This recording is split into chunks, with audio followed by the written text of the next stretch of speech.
Ho there, children! Gather around! I'm inventor Dan Zen, and I'm here to tell you a story from the purple box. Let's see what we have in here. Ah, a computer part.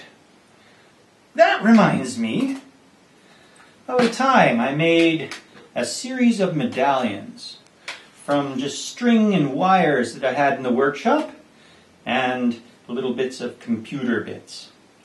And I created these medallions to bring to a Gnostic show.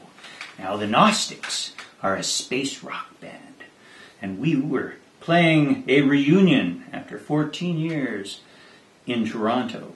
And I brought these medallions to give out to the various people at the show.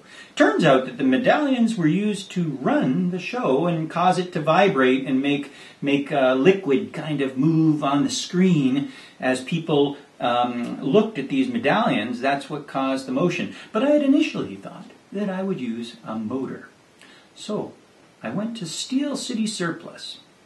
And Steel City Surplus is where I go to get all sorts of things. As a matter of fact, 7 years beforehand was the last time I was at Steel City Surplus.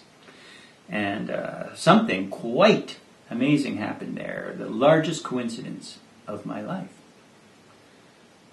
I went, and as a mad inventor, you tend to buy a lot of things like blocks of plastic and motors and test tubes and long screwdrivers.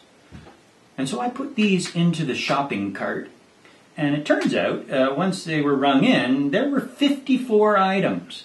And some of those were multiple items, like various washers or something like that. So many, many items into the shopping cart. And I rolled up to the cashier lady and said, "I'll take it all for $100.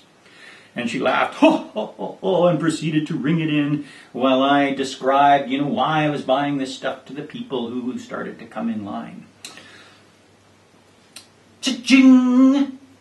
$100.00. We whooped like we had won the lottery. And it was just like an amazing coincidence. I still have posted online, probably provide a link, posted online, the receipt for that. So, 7 years later, hadn't been in the store since, hoping to see the lady behind the cash register, and sure enough, she was in there. And I went in, and I got some gloves with little rubber bits on it so I could throw footballs as a quarterback, and I got, some boot socks, and I wanted to get a dish or a tray to put the light show in. This is me preparing for the light show. And so I got a bunch of stuff and came back, and unfortunately, the lady was gone. So I went up to the other cashier and sort of said, "Oh, it's too bad because when I was here back the last time, I said I'd take everything for $100. And she said, "Oh, we don't do that."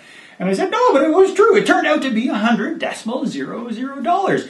This isn't as much, so I'll take it all for $50. $50.00. I have that receipt too. She's going, "Well, how about that? Well, how about that? Well, how about that? Do-do-do-do, Twilight Zone." It was amazing. So, on that day with the Gnostics and making the medallions and the light show, I went in to play in Toronto, and it was an amazing show, our 14-year reunion. And boy, what a vibe, what an environment. It was, I don't want to play again because that was it. We were Led Zeppelin. So anyway, we were doing the show, and I think it was like halfway through, not our set, but like the opening bands and stuff like that.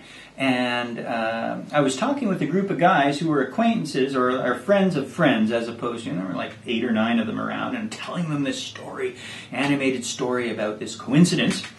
And then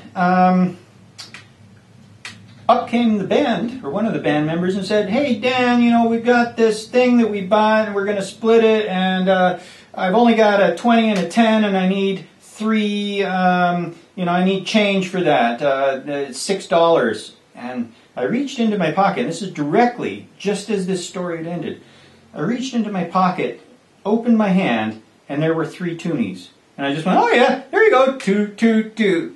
And the audience, so to speak, looked at me and thought it was some sort of master magician. It was like, oh yes, you need change, here we go. Just like without pause.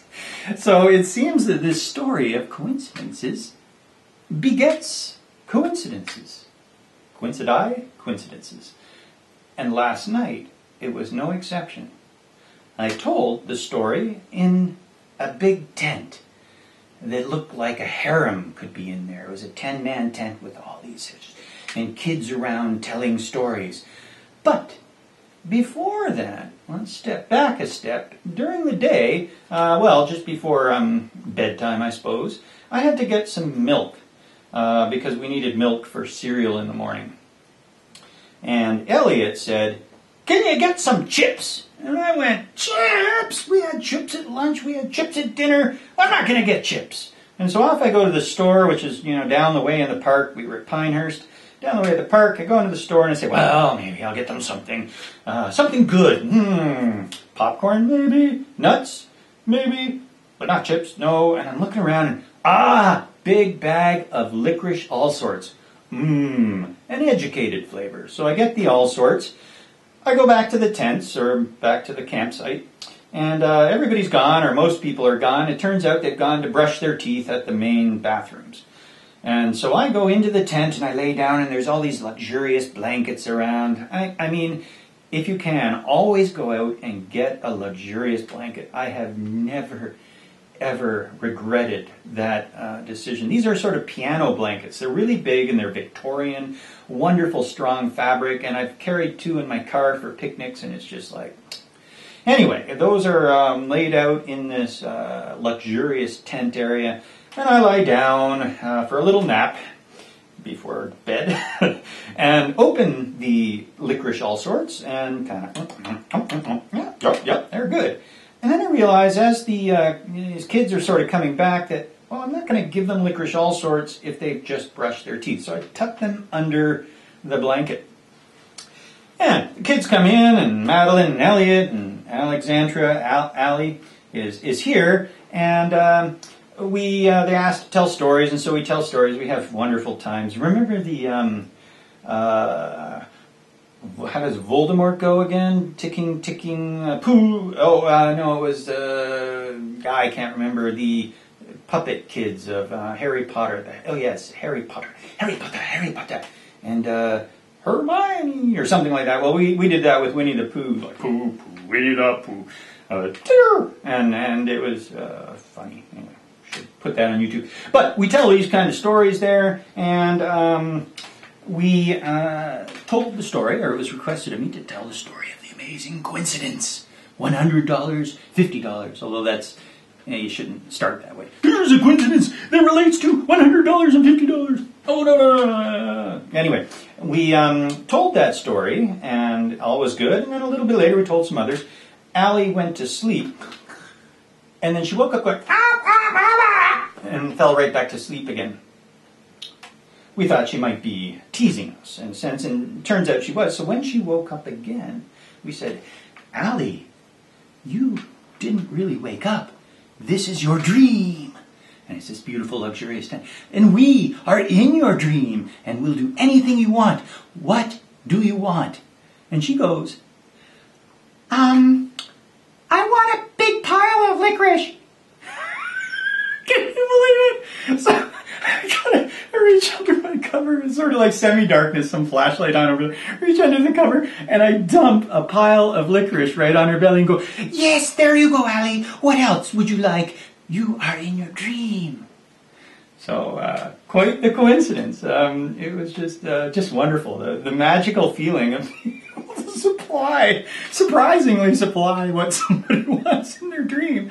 Just wonderful. So, maybe now, once you've heard this story, you'll go out and you'll find that you get an amazing coincidence next.